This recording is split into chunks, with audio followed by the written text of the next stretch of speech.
Okay, so we've done up to 4th chapter, 22nd verse. So it's as we've been discussing, this is a verse about Karma Yoga, right? But then we have noticed that how Krishna is progressing in a, let me take a step back. When we read Bhagavad Gita, we should have a very detailed view of it, as well as we should have a very bird's eye view of it. What I mean by that is we should be able to look at it as an overall. Why is Krishna speaking this? Where does this come from? And so we should have an overall view of Bhagavad Gita, but we also should know the details. So let's just look at the chapter, the 4th chapter in detail as to what Krishna has been doing in this chapter. Okay? Krishna ended 3rd chapter by telling, okay, transcendental knowledge, right? Mahashano Mahapapma Vidhyena Ira Vairinam, that he was telling that lust is the biggest enemy, and you can overcome it with transcendental knowledge. But then he comes into the 4th verse, he starts talking about parampara, evam parampara praptam. So Krishna begins by saying this knowledge is ancient. Why start here? Because Arjuna is still confused. Fight or not fight. But before clarifying what to do, Krishna is establishing that this is not a new philosophy. It's a timeless science. And it's received through disciplic succession, right? So Krishna is establishing that trust this knowledge because it is eternal, it is authentic. There is an authority to it. That's where he starts the chapter. Krishna starts the chapter. And then from that authority, then he brings it to his divine nature, right? Arjun could immediately question that. Hey, how could you teach this to sun god? You were born recently. He asked this question practically. But then Krishna reveals something deeper that, hey, I am unborn. Ajuopi san avyayatma, right? And I come by my own internal potency. Yada idahi dharmasya glanir bhavati bhata vitthanadarsa tadatmanam srijanyam srijami. He's not born like a normal human being. So he comes by his internal potency. So that's where Krishna connects that authority, and then he starts explaining something deeper about himself, because so that Arjun also sees him as authority, right? Right. So Krishna defines for him that, okay, yes, I am also supreme. Okay, don't just take me to be your cousin brother. So authority, parampara, then authority, and then Krishna starts defining what the universal law is, right? So he has a transcendental action. Krishna's own actions are transcendental, but then there is a universal law, which then Krishna starts talking about the karma, vikarma, and so forth. Right? He talks about varnashrama dharma in the 13th chapter, right? And then he himself says, "I'm not bound by action," right?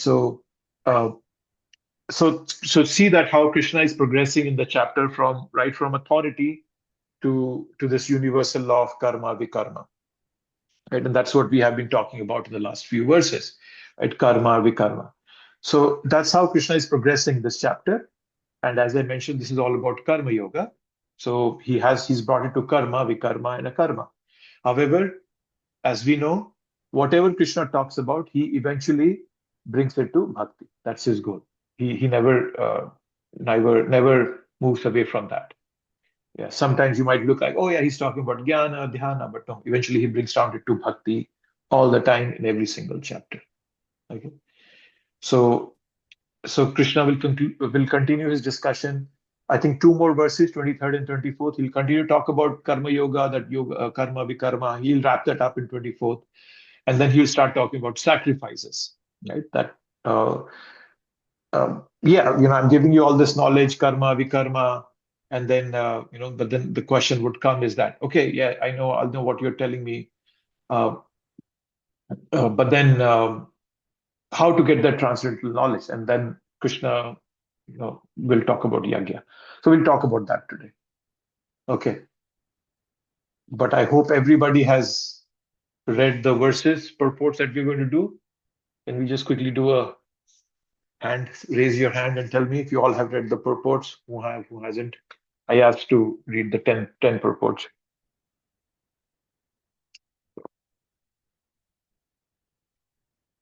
Okay, I see 3, 4. Okay, some hands are coming up. This is better than last time for sure.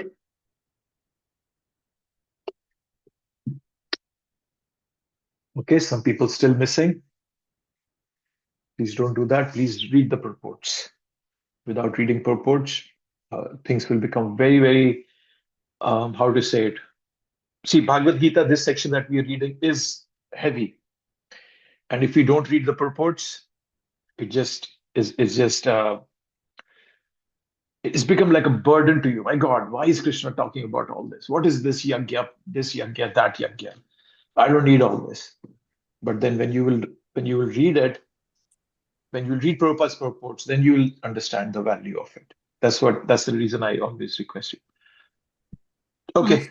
Hare Krishna Prabhuji. I have a question before we move forward.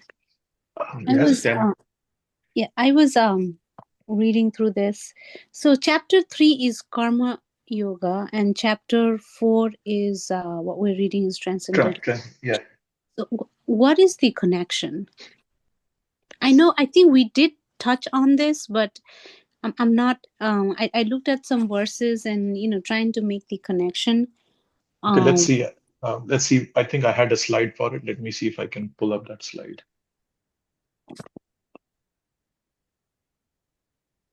Yeah. Okay. So this is a slide here. So Krishna ends the chapter 3 in telling that nourish your buddhi, that you can conquer your lust with. That was the last verse of the 3rd chapter he wrote.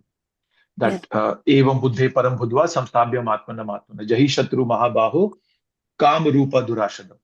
So conquer this lust with knowledge. Okay. With buddhi, with your intelligence. Okay. But then you can ask that, okay, yes, fine. But then my intelligence is very weak. What do I nourish my intelligence with? Right? And that's where Krishna brings in. He brings this transcendental knowledge. But before bringing in the transcendental knowledge, he has to establish that this knowledge is authentic. I who am speaking is Bhagavan. I'm not any common person. So you have to have faith on this knowledge that I'm speaking to you. That's the connection that Krishna is having here. So he's continuing it from 3rd chapter, but he takes a slight break in the first 10 verses of the 4th chapter to establish the authority of what's being spoken and who's speaking it. And then he comes back to his discussion about, okay, this knowledge is karma, vikarma, that knowledge, and then it's about varnashrama dharma. And then how do you, this transcendental knowledge is achieved by sacrifice. That's how the chapter further flows. Did that make sense? Yes, thank you. Yeah, I think this was the connection, right? So chapter 1, 4 reasons. Chapter 2, after those reasons, Arjun surrenders. Then in 3rd, Arjun is still confused. That's where the 3rd chapter begins. And then 3rd chapter ends on, nourishing your buddhi. And then that's where the 4th chapter comes into the picture. Yeah. But it's good to know all these connections. It's very important. Otherwise, as I said, Bhagavad Gita becomes like a academic, like a thesis reading, and it becomes very heavy. So, okay. So that's what we were doing. Let me go back to where was that? So chapter 4 is an expansion of, we're still in Karma Yoga. We've not reached Bhakti, right? Even the 5th chapter is Karma Yoga. Yes. Okay. Yeah. Okay. That's what I thought. Yeah. So, but the difference is that 3rd chapter is Karma Yoga, how to do Karma Yoga. Krishna is giving different practices. For example, 3rd chapter was Yagyasthi Susthansi Nasanto Muchyate Sarvakilbishad Bhujyate Tegam Papam Ye Pachanti Atmakaram. If you don't offer your food, you are practically eating sin. So offer your food. That's one of the important verses of the 3rd chapter. So that's Krishna is teaching how to do this Karma Yoga so that you can eventually come to the level of Bhakti. 4th chapter, he's continuing that discussion. But as I said, there is a small pause because he's establishing the authority. 5th chapter will tell you how does a person who has perfected karma yoga look like, right? That he talks about Padma Patra Mibam Vasha, 10th verse of the 5th chapter, that live like a lotus. And a person who has become perfect in karma yoga, he lives like a lotus. He might be doing everything, but nothing touches him. 6th chapter, Krishna shifts on to dhyana yoga, meditation. So yeah, so we're still in karma yoga. Next chapter will also be karma. Okay, so let's jump on to this 23rd verse. So as I was saying, 23rd is still a continuation, and 22nd was how he's talking about that person who's let me see, who's satisfied with the gain. Yeah, so he's talking about that person who's let me see, where did he end that? Of a transcendental person, right? That's what I think he was talking about. Let me confirm that. Yeah, so he's talking about the intelligent person who's in a transcendental position, one who understands in action, action in action. And then he continues to talk about what are the qualities of that person. He's full of knowledge and so forth. So he's continuing with that. So we'll continue that in the 23rd and 24th verse. Prabhu, one question. Yes, true. Prabhu, so this is Karma Yoga we are talking about. And there's also Sankhya, right? I think which is like analytical study. So whatever we have been discussing so far is all analytical, right? So does it mean that we are also discussing Sankhya Yoga as a part of this discussion, or that's something different than what we've been discussing? So Sankhya Yoga, as the word says, Sankhya, it comes from the word Sankhya, to count or to look at things in detail. That's not a part of Karma Yoga. That's intellectual yoga. Okay, that's what when you're using your intellect, then intellect to understand this world, material world, looking at different things. I gave that example of a cake, cake is very tasty, but if I show you the individual ingredients, it won't look that tasty. So that's Sankhya Yoga, breaking down things to understand how they all are made of this material nature, the 8 basic elements. That's what they are made of. That detaches you from this material world. But it comes under the Jnana Yoga. So, okay. However, yes, I'm giving you that, but then at some point in all the kind of yogas, you have to do some introspection, right? So you can say there is some Sankhya everywhere, but just to be very specific, Sankhya comes in under Jnana Yoga. Yeah. Yes, Atyal Veliyanthi, you have your hand raised. Yeah, I think Prabhuji, you answered my question. I was going to ask which chapter this Sankhya Yoga comes in. Okay, yeah. Yeah. So that's the intellectual yoga. That's the 13 to 17 chapter.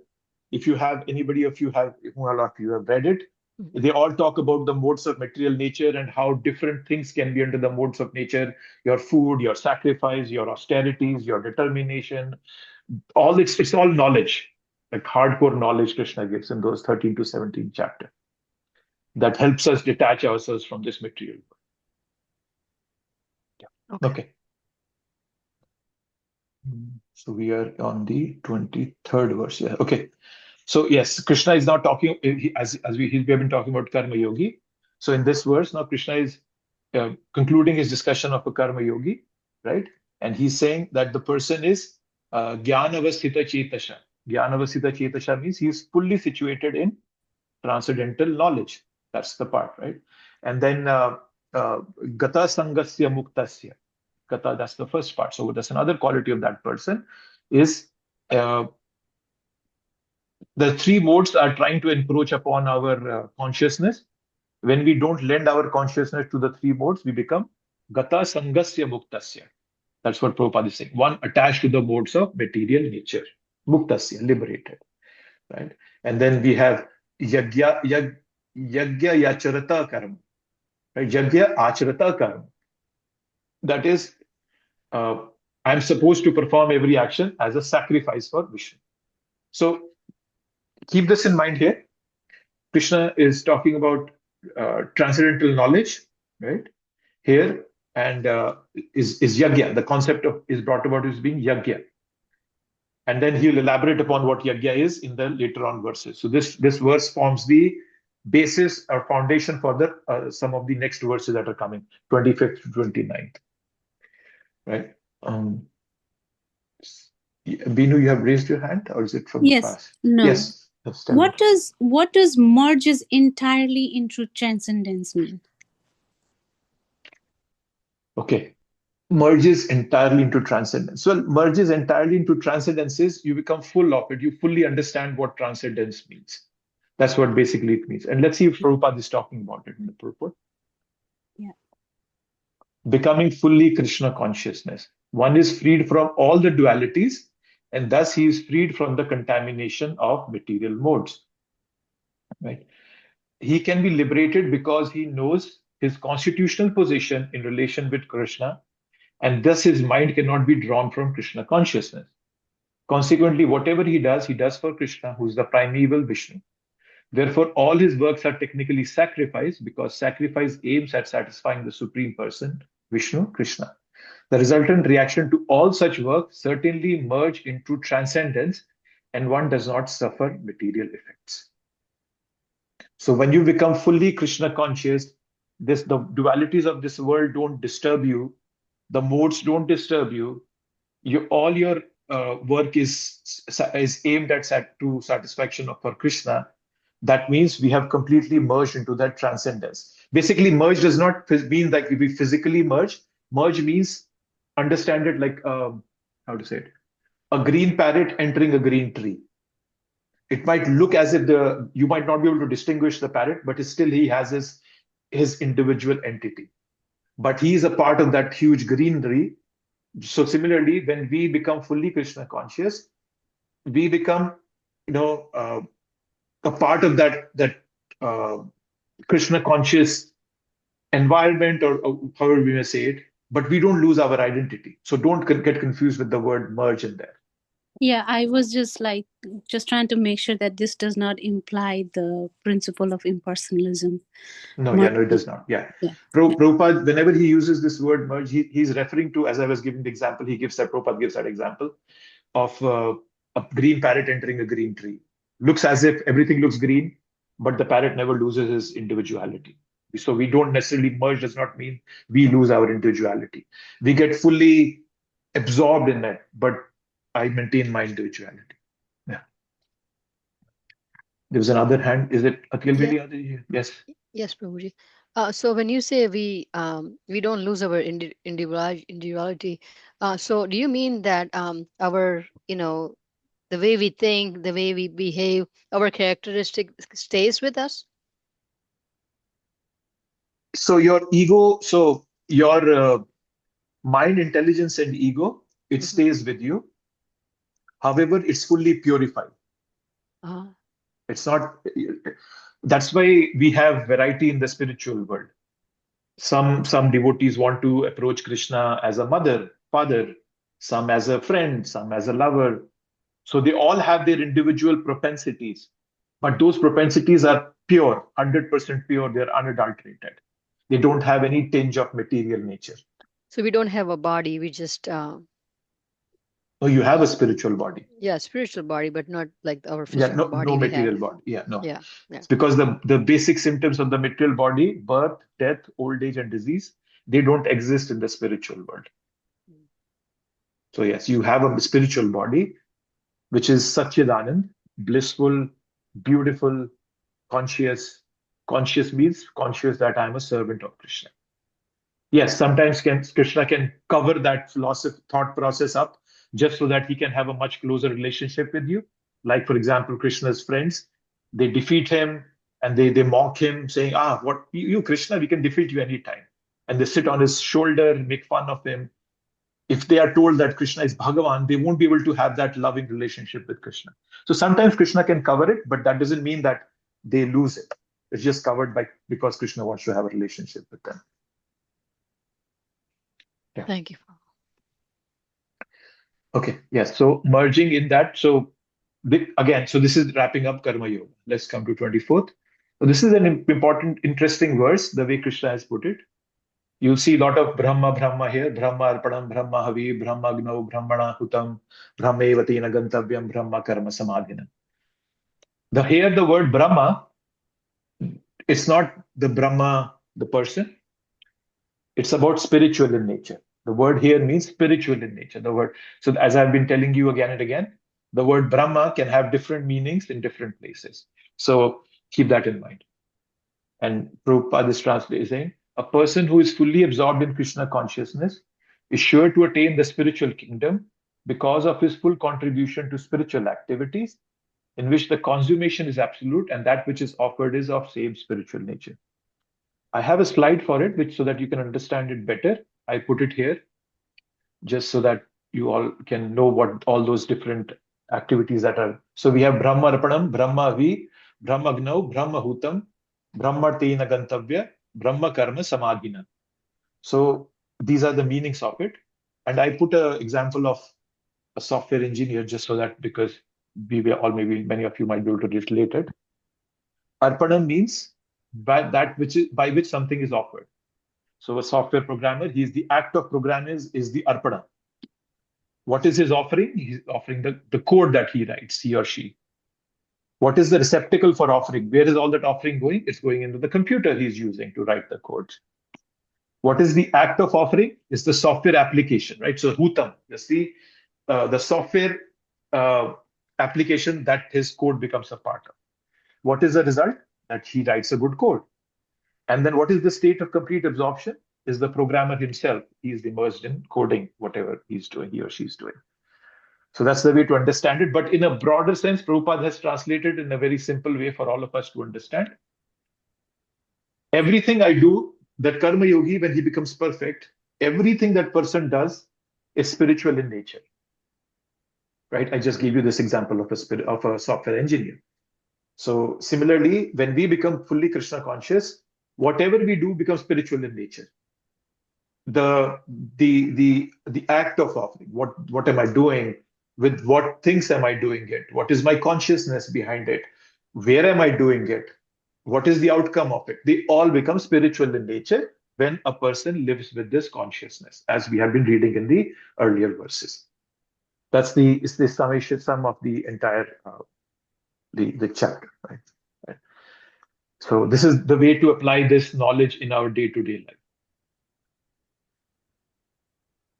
Take up spiritual practices and build a spiritual culture around yourself. Right? That's the way to do that. Right?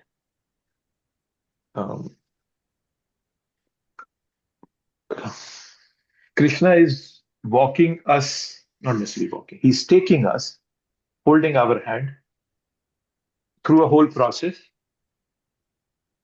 about being dutiful. Next level is being detached, and the topmost level is being devotional. Okay. I'll give you an example what I mean, and I'll talk a bit about this. This is a concept because across Bhagavad Gita, this is an all-pervasive thought process. Krishna initially teaches us to be dutiful, karma, do your karma properly. But then he was teaching us how to be detached, and the topmost is how to be devotional. Right? And we can see that. If I give you an example, let's say we have there's a construction is going on somewhere. There are 3 people who are doing the construction, and they all are putting bricks in the wall. They're making a wall. So the first one, if you ask him, what are you doing? He will say, I'm building a wall. Okay, fine, good answer. Or even before that, the first person will say, I'm laying bricks. Okay. The second one will say, I'm building a wall. And third one will say, I'm building a temple for Krishna. All 3 of them are doing the exact same thing. First one was dutiful in nature. He was doing his duty, but he was not very thoughtful of the process. He was not looking at the bigger picture. He didn't have an intention behind it or a thought process that, oh yes, I'm building a temple for. He was not. So he's not thoughtful. The second one, he said he's building a wall. So he was very focused. He didn't see the bigger picture either. He was looking at the immediate purpose. Right? Third was dutiful, right? And he knows the purpose, right? Similarly, in our day-to-day life, we do activities, cooking, studying, learning music. But what is your purpose? That is what Bhagavad Gita is offering to us. So this verse is kind of a culmination of all the discussion we have had about applying transcendental knowledge. Right? So, and Krishna is progressing us through being dutiful. From dutiful, he's taking us to be detached. From detached, he's taking us to be devotional. Right? And it's the same concept. He'll keep repeating this again and again, again and again. The only thing that he'll differentiate is intensity. And when he comes to the topmost level of devotion, that comes in the 1866, Sar Dharman Parityaja Mam Ekam Sharanam. That's the topmost devotion. Throughout Bhagavad Gita, he'll keep talking about detachment, tolerance, detachment, duty. But then he brings us to the topmost level of thought process of being devotional. So yes, dutiful. You perform your prescribed responsibilities, not necessarily out of love for Krishna, but just because you think it's right. Dharma. There is some dharma there. That's where dutifulness. Krishna is asking us to do karma. Just do your karma properly, right? And then he takes us to the level of detached. Yes, you still perform your duty, but you consciously let go of the fruits. You begin to understand results are not under my control. I'm not the enjoyer. Right? We've talked about in the third chapter. Prakarte kriyamanani gune karmani sarvasha ahankara vimudhatma kartahamiti manyate. 27th verse of the third chapter. That Krishna teaches, don't control, don't try to be the doer. If you're a doer, you're in a false ego. So yes, teaching us to be detached. He keeps talking about that. And eventually, the real transformation is devotion. You do your duty, you do it without attachment, but then the next level is do the duty for me. So Krishna picks us from the negative, where we are living like animals, to do duties according to scriptures, Vedas. Okay. Then he brings us to the zero, which is detached. But there is no pleasure there. Then he tells us, do it with attachment to me. That's where the pleasure comes in. Dutiful, detached, devotion. The whole Bhagavad Gita can be summarized in these three words, taking you all the way from teaching how to do duty. And I talked to you about the ladder, right? Karma yoga, jnana yoga, dhyana yoga, bhakti yoga. Same thing. Dutiful, detached, devotion. That's the whole Bhagavad Gita, nutshell. Okay. So Krishna, yes, he's talking a lot about this Brahma. But yeah, at the end, just offering everything to Krishna, or being in that mindset. Right. Okay, I'll take a pause here, see if anybody has any thoughts or comments. And we can continue to the next section, which is all about sacrifices. Pratyush Prabhu, yes. Hare Krishna, Prabhuji. Prabhuji, in the verse number 23 discussion, what I understood is we all are discussing about afterlife, right?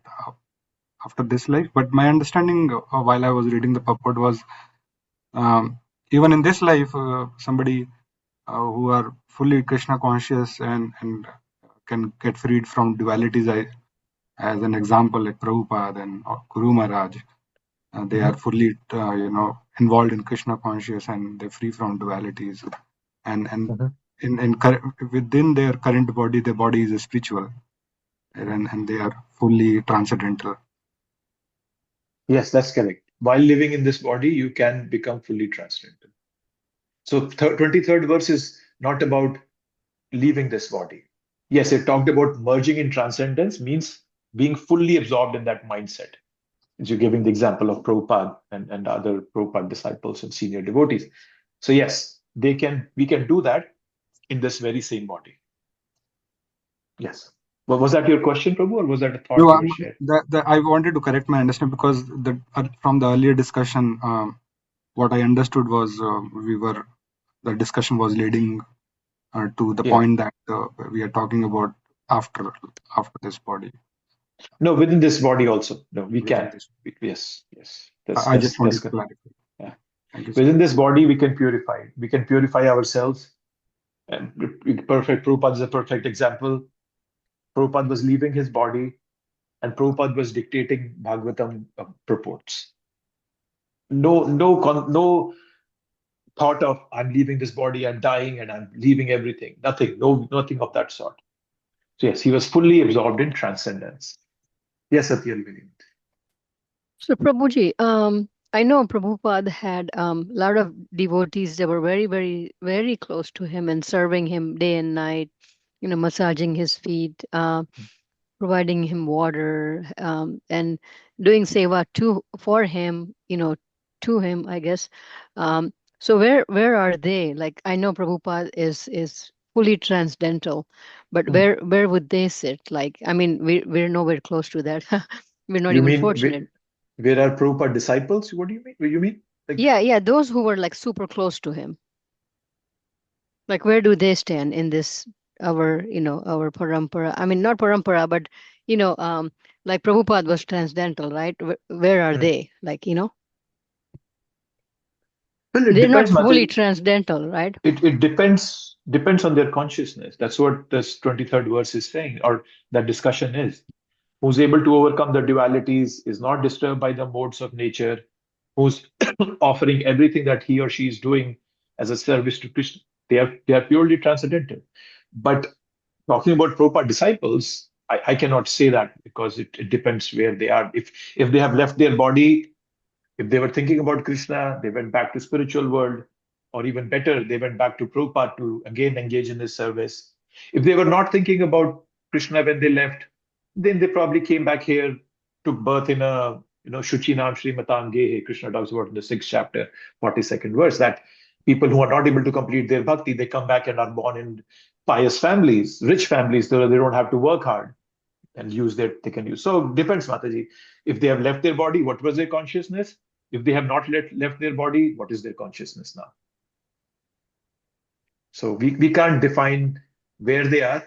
However, for the sake of our bhakti to be safe, we just respect every devotee who's been initiated by Prabhupada. We read this in the 5th verse of Nectar of Instruction. Krishneti yasya giritam manasadriyeta dikshasti chet parantivi shabhajantamisham.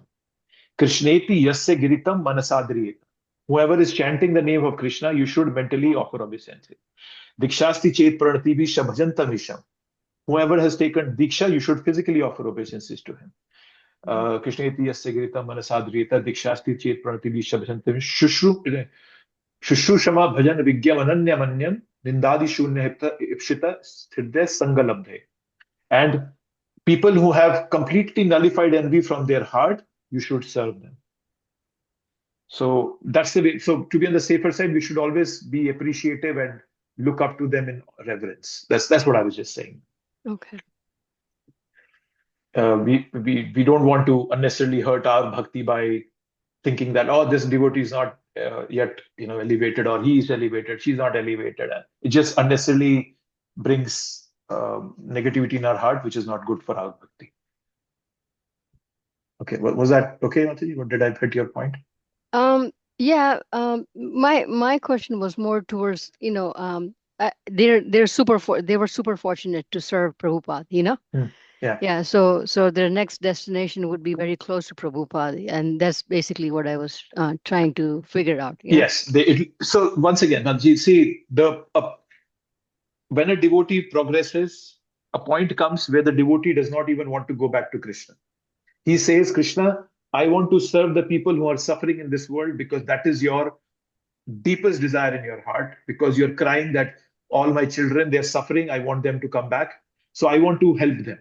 For example, when somebody asked Prabhupada, where are you going to go next? Because they all thought, oh, Prabhupada will say, I'll go to Vaikuntha, I'll go to Golok. Prabhupada said, next I'll go to hellish planets because there are a lot of people who don't have Krishna consciousness there. That's the thought process of a pure devotee. He doesn't even want to go back to Krishna. So, yeah. So if those devotees, they were really sincere, what served Prabhupada sincerely, when they left, they would have probably gone back and started serving Prabhupada again. Okay. That's the mood of a pure disciple, perfect disciple, that I don't want even Krishna. I just want to go back where my guru is serving. I just want to go back and serve with him in whatever menial position he wants me to. The more menial the position, the better that is for me, because then my guru's mercy will flow more towards me. So yeah, that's the mood of a devotee. Thank you, Prabhuji. Yes, thank you. You're welcome. Okay, 25. So from 25 to 29, I talked about the 23rd verse, how Krishna had brought up the concept of sacrifice. From 25 to yes, Prabhu. Yes, Prabhu. So, Prabhu, like thinking about this 3.28, again, I think you had answered some of this question last. 28, I've not done 28 yet, Prabhu. No, 3.20, which one was this? Guna Guneshu Vartante, right? That one, I think. 2.28, which one was that? I don't know. You tell me. Okay. I thought it was okay, maybe we can talk later, Prabhuji, that's fine then. Because I thought we discussed that particular one where Krishna says Guna Guneshu Vartante. Yeah, you tell me which verse it is, Prabhu. Then we'll discuss it. That was 3.28. But we haven't come to 3.28 yet. Okay. We are doing 2.5. Sorry, 3.28 we have done. Sorry, we have the 4th chapter. So 3.28 So sorry, I got confused. Yeah, we are in the fourth chapter, not the third. So we have done that. So Yeah. So I'm just thinking in terms of that, because when Krishna says, right, Guna Guneshu Vartante in the 3.28, it almost feels like, let's say somebody is, having some problems, like whatever, right? One has to view that kind of a problem or a process as an automated thing, right? It's just happening. And what Krishna is suggesting is that one has to rise above it. That could be like feeling of hot, cold, whatever that is, correct? So that's like Guna Guneshu Vartante. So, my question is like, when somebody is doing a spiritual activity, right? So, I mean, outside, I mean, sorry. So here's my question. So when somebody is above that guna, right? It's almost like an inert state, right? Because everything is happening because of the guna. So if somebody is above guna, then there should be some kind of inert state. So how can somebody do like a spiritual activity in that inert state? Because any activities is kind of a, I understand like transcendental activities are outside of the gunas, but then Krishna says that guna guneshu vartante. So that means that every activity has to be within guna. Anything outside of it has to be inert. This is where my confusion is probably a little bit. That so one thing here, the word guna, it doesn't mean the modes of nature. Guna here means senses. If you see the translation, guna Prabhupada is translated senses. Guneshu is sense gratification. What Krishna is saying, does not engage himself in the senses and sense gratification. That's what it means. So don't think that the word guna here means the three modes of nature. That's one thing I wanted to clarify. Second thing, let's presume if the word guna means the three modes, above the three modes of material nature is transcendental goodness, which is spiritual, which is not material in nature. So when a devotee becomes pure, he or she is working at the level of transcendental goodness, which is fully Krishna conscious. Activity is still there. He doesn't become inert. There's no inertness. So the mode of goodness is also material, but when we come to the level of mode of goodness and we become pure devotees, we take the next level that is called Shuddha Sattva or transcendental goodness, which is spiritual in nature, where all our activities become an offering to Krishna. The word that we had read, Brahmana Pram Brahma Vi Brahma Hutam, everything becomes a service to an offering to Krishna. So that is a transcendental goodness state, and that is not inert. In bhakti, there is no inert state. It's not shunya. There is nothing shunya anywhere in bhakti. because probably we keep being in this concept of detachment, right? Mhm. So my understanding of the word detachment was getting over this, guna guneshu thing. So anybody who is over guna guneshu, in other words, they are detached to that, is actually, so somehow Mhm. it meant inertness. So So as I that's where. explained to you, we all are in negative. Let's presume for a minute, animalistic life. When you become detached, you come to zero. But at zero, there is no pleasure there. There is no interaction with anybody. There is no love. There is no relationship. Then Krishna takes you from zero to one in the positive by teaching you to become attached to him. That's where all the relationship comes. Even at zero, if you don't go to the next level, you will automatically fall down to the negative because there is no there is nothing positive there. There's nothing relationship. There's nothing relishable there. That's the fault where people fall down in impersonalism. They never attach themselves to Krishna. They become detached from this world, but they don't take the next level. So their life becomes a very dry life, and they eventually fall down into this material world to the level of goodness, and then they start opening hospitals and start doing other services. So yes, you have to move from that zero to the positive to actually have a relationship, to relish, to know your true nature. At zero, it's still incomplete. And that makes That's sense, Prabhu. When you said three Ds, right? Detachment, and I think dutiful, right? Yeah, You you said move three from Ds. dutiful to detached to devotion. Yes, that's what I was saying. Yeah. Okay. So for bhaktas, the detachment is kind of an intermediate state only, right? Where some kind of state you come in the middle where you are kind of at a zero state. Yeah. But then For devotees, even don't worry about detachment. They worry about attachment to Krishna. That's the most important thing they think of. If you keep focusing on detaching yourself, it becomes very dry and very intellectual. Yes, we should do that. Yes, you should have to control your senses and so forth. But however, you always have to keep the bigger picture in mind, that the goal is to satatam smartavya Vishnu, sorry, I forgot the last line. Always remember Krishna, never forget Krishna. So yes, detachment is good, but Krishna should always be on your thought process. If detachment becomes the supreme thing, then it becomes very dry, it becomes very intellectual, it is very incomplete. Okay. Yes. So And devotees don't think of that necessarily. But yes, we do detach ourselves to some extent. Yes. Okay, Prabhu. And so right now, like any kind of a service that I'm doing, right? Because in the previous shloka, what you were explaining, that anything offered for Krishna is spiritual, right? But right now, any activity that I am doing, that's actually in the modes of three gunas, right?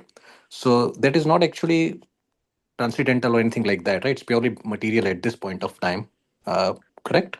Well, it depends on your consciousness. With what consciousness are you doing it? If you are doing it for your own pleasure, yeah, it's still in the material modes of nature. If you have a thought process that I want to serve Krishna, it becomes spiritual in nature. So it's your intention that makes a difference. Okay. All right. Thank you, Prabhu. You're welcome. Okay, so we were at 25 of the 4th chapter. So now, as I said, 25 to 29 is all about different type of sacrifices. We're not going to dig deep into it. I'll show you a table probably that has all those in there, but we'll just read through them. Because, as I said, in 23rd, the concept of, where was that? Yajna, right? Krishna brought that concept of yajna. If you remember 3rd chapter, Krishna was talking about yajna. A slight detour, Arjuna asked a question, and then Krishna had to explain to him about lust, and then the authenticity of the literature and his authority. So he eventually brought him back to yajna. So the yajna, now what he's explaining, Krishna is explaining that there are different kinds of yajnas. Okay, so the first one he talks about is 25th verse, worship of demigods. That's one yajna, okay, which is Devam yajna. That's the first thing, right? And then some of them offering sacrifice in the fire of the Supreme Brahman. Supreme Brahman means impersonalism, right? That's still, let me see, I'll pick up the slide itself. Where is it? Right? Okay, so this will probably be much easier. 4.25, first part is Devam. Devam evapare yagyam yoginaha paryupasate. So these two are about demigod worship. The next part is about Jnana Yoga, offering self to Brahman, knowledge, right? So that's offering sacrifice in the fire of the Supreme Brahman. So it's Jnana, knowledge. That's another sacrifice that's being talked about here. Then let's go on to the next one, 26. Some sacrifice the hearing process and the senses in the fire of mental control. Okay? Brahmacharis, restraining their senses, is being talked about here. The first two part. Shrotadin indriyani anne samyagyagnishu juhuvati. So that's the brahmacharis who are sacrificing they're restraining their senses. And then the next part is shabdadin vishayananne indriyagnishu juhuvati. The regulated householders sacrifice the objects of senses in the fire of senses. What that means is remaining indifferent to the action of the senses. Right? Brahmacharis are restraining their senses. They cannot use brahmacharis don't use their senses. They're strict. No sense gratification. However, grastas, we do sense gratification, but we don't get attached to it. Right? So grastas can do some sense gratification because that's a part of this, right? You have a family and you have children and you have to go at work and mortgages and you have to look nice at work and so on and so forth. But you don't get attached to it. So that's the concept of a grasta yajna. Grasta is doing yajna. Then coming to the next part of yajna, shravanindriyani karmani, prana karmani chapre, atma samyamya yogagno, jhuvati gyan deepite. So this is the 27th verse. 27th verse this is about a dhyana yogi. He's restraining the senses, but also his prana, the breathing exercises. Okay, that's 27. I'm just going through all this. I'll come back and if you want to discuss it more detail, I can do that. But I just wanted to tell you about all the yajnas. Dravya yajna, tapo yajna, yoga yajna tathapare, swadhyaya jnana yajnascha, Yata yaha shamshita vrataha. 28 is practice of severe vows. They're talking about severe vows, right? So let's look at those. Strict vows, severe austerities. They practice yoga of eightfold mysticism, anima, laghima, and all those, right? Studying of Vedas. So there is some sort of practice of severe vows. And then 29th, apane juhuvati prana, prana apanam tathapare, pranapana gati rudva, pranayam parayana, apare niyatahara, pranam praneshu juhuvati. Controlling the breathing and restraining eating. So there are different kinds of yajna that Krishna is explaining to all of us in these. Okay. So now just quickly, I just walked you through all the verses. Let's just, hopefully that wasn't very confusing. But then now let's look at those, quickly look at them individually. If anybody has further thoughts, we can do that. Okay. So coming back to 25th. 25th is about, as I mentioned, demigods, right? Demigod worship. That's a yajna when we are offering to demigods, right? So this is the way the series is starting. Okay. Then so after that, then the next part was Supreme Brahman, which means about impersonalism, where now this actually merging in comes in, the concept of merging in. Yes, we know.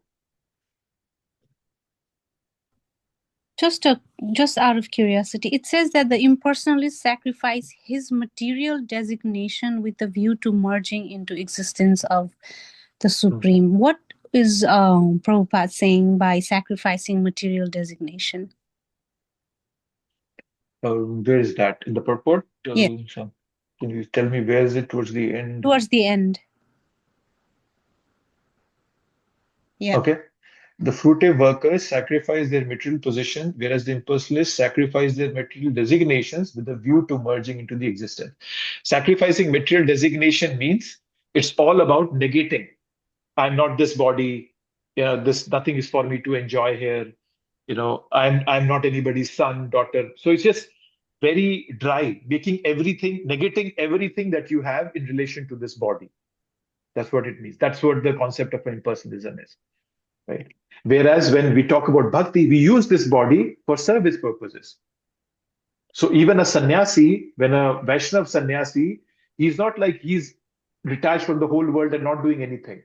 A Vaishnav sannyasi, he will go to one place to another and he will talk about bhakti. He will, he'll take prasadam, he'll sit down with devotees, he'll explain them to that. So he's using his body to the best of the capacity to serve Krishna. Whereas an impersonalist negates everything. For him, everything outside his body or anything in relation to the body is zero.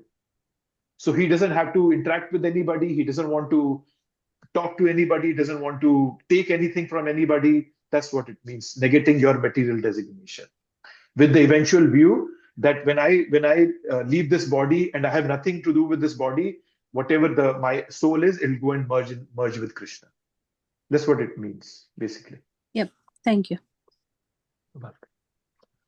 Okay, so hopefully this one is clear. This is about impersonalism, and the first part is about worshipping the demigods. Okay, 26. Yes, so 26 we talked about the brahmacharis and the regulated householders. So this is also pretty straightforward, right? So brahmacharis and grihasthas, right? So brahmacharis, it is self-control. So he's making a sacrifice of self-control. His senses want to run to the object of senses, but the brahmachari stops them. Yes, Vinu. Sorry, it was from before. Okay, that's fine. For some reason, I don't know. I think it's a new feature in Zoom. There's a pop-up that shows up. I don't know. Did I make some? But it brings a pop-up every time somebody raises a hand, or if they have it raised for a long time. So they pop again. Okay. So yes. So brahmacharis and grihasthas. Brahmachari, self-control. No senses interacting with sense objects. Right. Then there are also two types of brahmacharis. One is I think it's called a Upakurvarna. Yeah, I think that's the name. I'm sorry, I might be messing that up. But then, yeah, who who practices celibacy to one point in his studies, but once his studies are over, he goes and marries according to the Shastra and lives like a grasta. So that's a upakur varna. Upakur varna, I think that's what it is. Or upakur varna. The second one is easier. It's Naishtik Brahmachari. Naishtik Brahmachari is one who remains Brahmachari throughout his life. So right from being a Brahmachari, he immediately translates to a sannyasi. So this is just for like a fact for you all. Two types of brahmacharis. But yeah, so brahmachari control his senses. No use of senses. Whereas a grasta, he uses his senses but doesn't get attached to them. So it's actually harder to be a grasta, just to let you know. Right? So that's what is being talked about here. 27, and this was about control of the mind and senses, offering the functions of all senses and of the life and breath as an oblation. So earlier it was sacrifice of sense objects. Now it's becoming a little more subtle, right? So, and Prabhupada, I think he talks about in the purport about pratyagatma and paragatma, right? We are all paragatmas till we are attached to sense enjoyment. But as the same we become detached, we become pratyagatma. Okay? And then Prabhupada is talking about different airs in the body, which we all know, like when we do Hatha Yoga, there are different vayus. So Prabhupada is mentioning them here: Prana Vayu, Apan Vayu, Vyan Vayu. These vayus have different roles, right? For example, the Prana Vayu is more in the chest. It governs the inspiration, like taking in the breath, and so forth. Then there is Udan Vayu is here in the throat that's about which governs your speech, your expression, and so forth. So there are these different Vayus.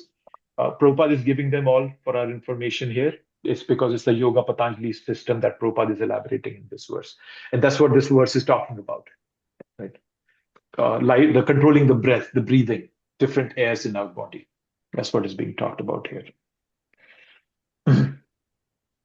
We will talk in detail about the Patanjali Yoga Sutras, the eight steps in the 6th chapter. So don't worry about getting into this detail right now.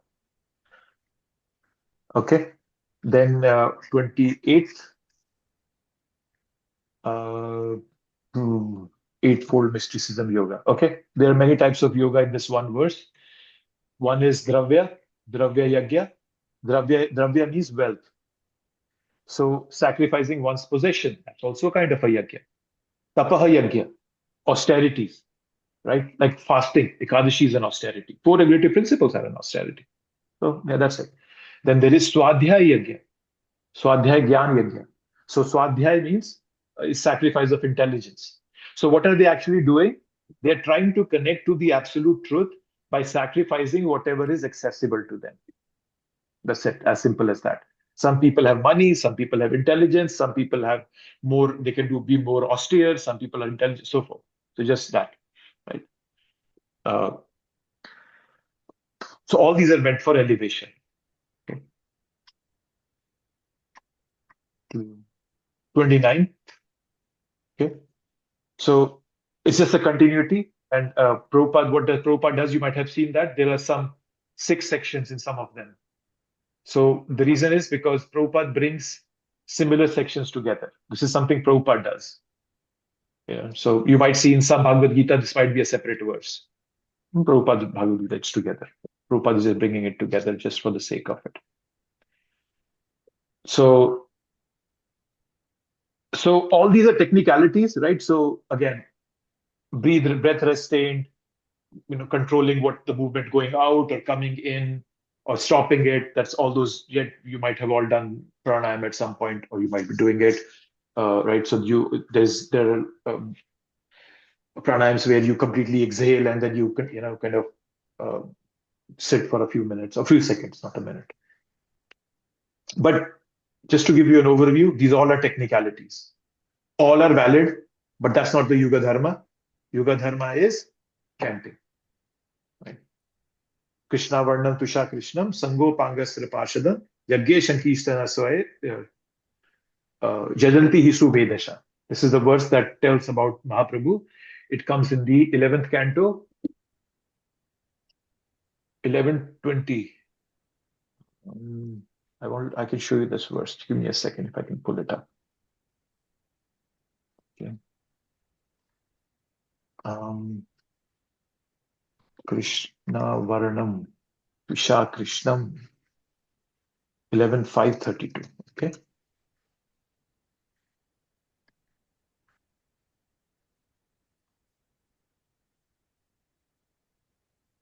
Is it 11:532? No, I don't think so.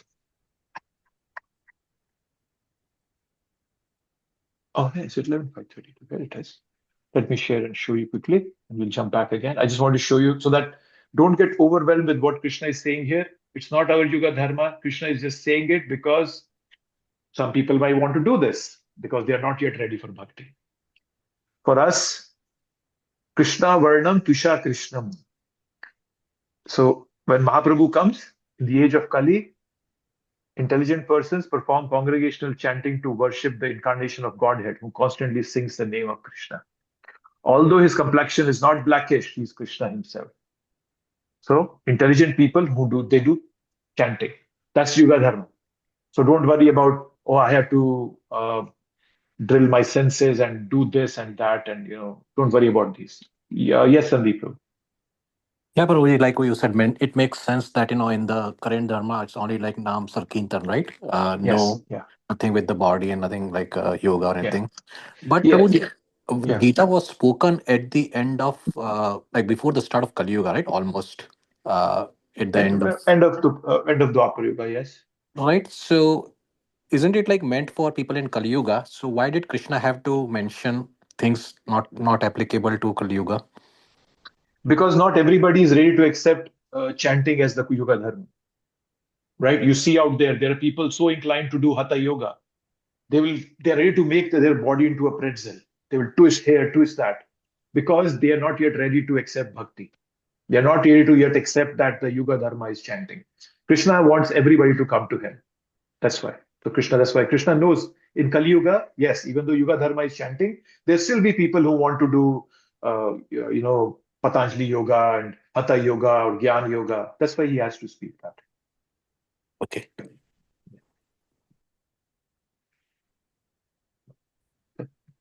So this is that part. But yeah, don't worry about it. Don't try to get into too much detail. That's why I'm not spending a lot of time on it.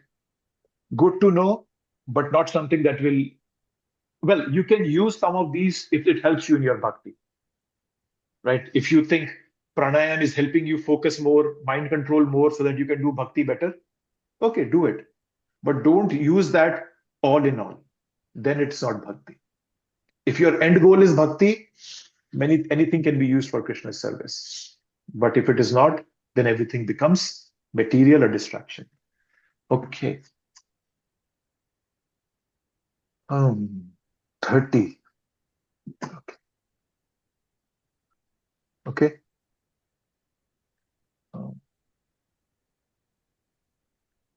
So 30, I think Krishna is wrapping up here. So he's concluding by telling us all performers who know the meaning of sacrifice become cleansed of sinful reactions. And having tasted the nectar of the results of sacrifices, they advance towards the supreme eternal atmosphere. So yeah, so he's just concluding by telling us the purpose of these yajnas. Right? Primary result is Yanti Brahma Sanatanam. What that means is Yanti, approach the supreme eternal atmosphere. That is the goal of all this. Right? All the dirt in our heart, the kalmasha, yagya shapita kalmasha means dirt, sinful reactions in my heart. All the dirt in my heart will be removed. Right? Like we all must have seen the ad of detergents, right? How it just cleans up everything, removes the toughest stain. So our consciousness will be like that, and by doing that will be the topmost goal. Right? And the second thing it'll become, where's that? Amrita Bhujo. The word Amrita Bhujo means, where is Prabhupada translating that? Those who have tasted such nectar. They will taste nectar, right? It's not that we just keep doing service and there is no taste to it. Eventually, the end goal is taste. We will have taste in bhakti. But right now, my consciousness is not that purified to enjoy that taste. Well, we all have some taste, a little bit here and there. But when we chant Hare Krishna, when our mind becomes clean, then this whole world becomes a paraphernalia for service of the Lord. Everything then comes love. All lust will go away. There's a verse in the 11th canto which tells us what's the final goal. Evam vrata supriya nama kirtya chatanurago druta chitta uchte. Hasato atho rodati rauti gayati unmadvan ritkati lok bhaya. When Mahaprabhu was being given the mantra by his guru, Ishwarapuri, and when Mahaprabhu started chanting the Hare Krishna mantra, he just became mad. He was so intoxicated. He went back to his guru. He said, "Looks like you gave me the wrong mantra. I'm totally intoxicated." Then his guru told him this mantra, Evam Vrata Supriya Nama Kirtya. That by chanting the names of Krishna, you become fixed as his eternal servant, and you become very attached to his name, and then your heart melts with ecstatic love. And then you will laugh out loudly, you'll cry, you'll shout, you'll sing like a madman. You'll become indifferent to public opinion. That's the extent. So that's what Mahaprabhu, demonstrates. Right? So this is what is the outcome of practicing all that. Right? So if we know this final goal, that the final goal is Krishna, whatever kind of changes come to our life, we can tolerate them, knowing that our goal of our life is purification, becoming dedicated to Krishna. Purification of senses is necessary so that our natural affection, which right now is directed towards this world, will eventually be directed towards Krishna. That's why purification is necessary. I have a temporary relationship where I have focused myself on these external material things. So please organize your life. I am also trying to organize my life. We all should organize our life in a way that our life complements our spiritual practices. If you read Bhagavad Gita in the morning and in the evening, if I go and hang out with drunkards, people who are talking about the cricket match, the politics, cursing Donald Trump, Donald Trump is a good man. No offense against him. But if we are doing that, we are actually going against what we are trying to do. We are messing up things. Our mind will go crazy. So we have to organize our life in a way where our life complements our spiritual practice. Right? So then it will become perfect. Right? Otherwise, again, we'll come back. Again, we will learn A, B, C, D, E, F, G, the whole thing again. Okay? Okay, let's look at the next verse. What's it? 8:6. 31. It's a short verse, but a powerful one. O best of Kuru dynasty, without sacrifice, one can never live happily on this planet or in this life. What then of the next?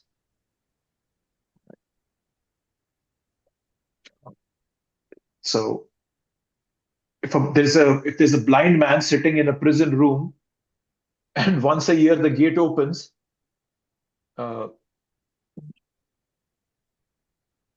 just imagine if he's just touching the wall and trying to find out where the gate is.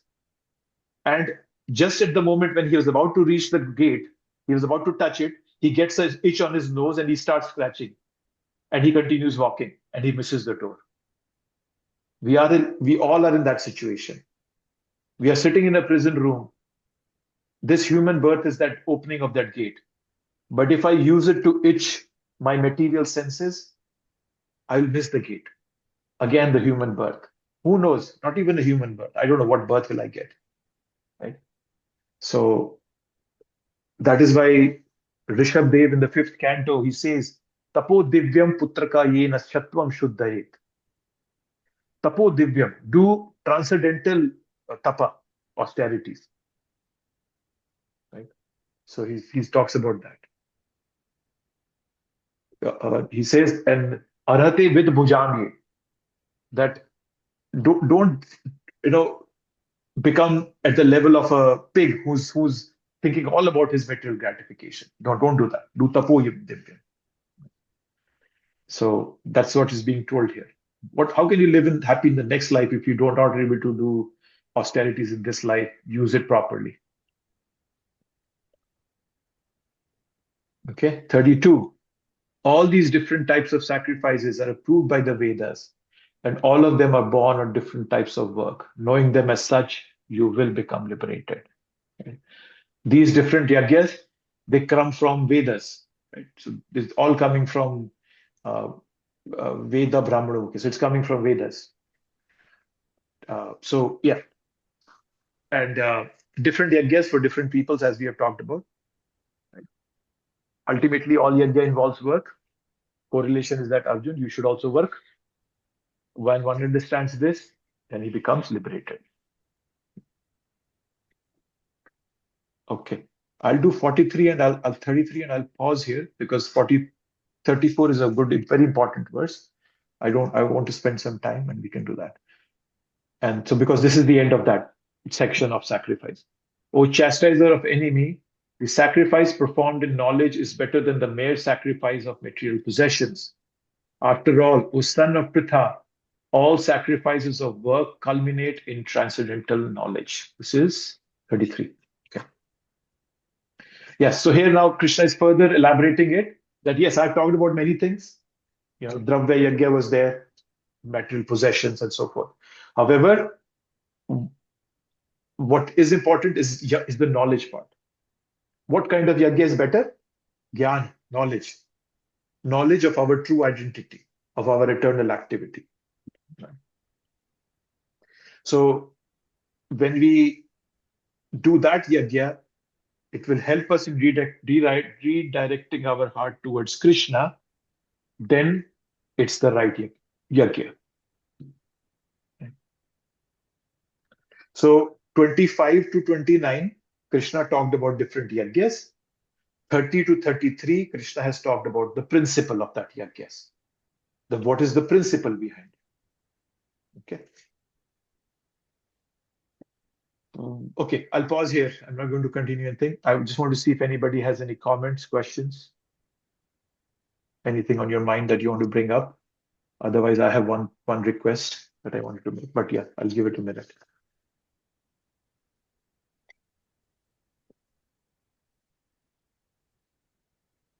Anything? Everything clear in here for all of you? Nothing confusing? Yagyas, what are yagyas and what is not yagya, how to do it, what not to do?